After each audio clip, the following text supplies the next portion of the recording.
Wag muna. Hindi mo kailangan ng mga matataas na tao. Importante muna, yung mga connection mo, eksaktong kailangan mo lang. Kasi hindi mo gusto isang bulat yung attention mo sa mga taong hindi ka naman nakikinabang, hindi rin naman sila nakikinabang sa'yo, tapos dahok na dahok ka pa dahil kabibigay mo ng attention din. Your attention is outstandingly important.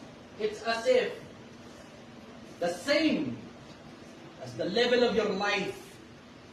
Kung saan mo ibinibigay ang atensyon mo, ganun ka-importanteng kaparehas nun ng buhay mo.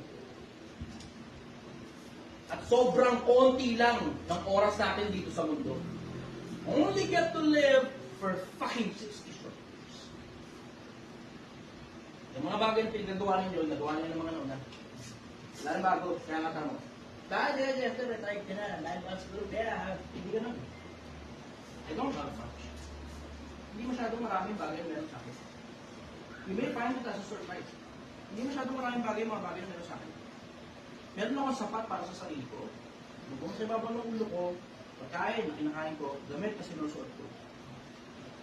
Tapos meron pa akong sobra para makitulong para sa ito. Is that too much? Baka oo.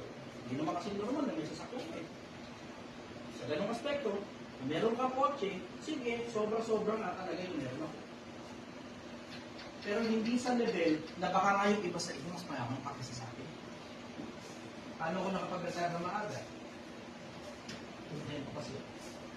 Hindi lang sa lahat ng bagay na meron ako, pati sa direksyon kung saan ako.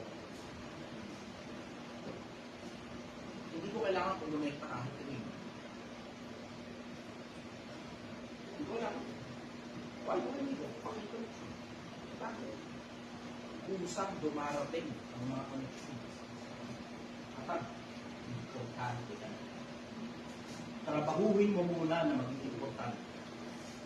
Bakit?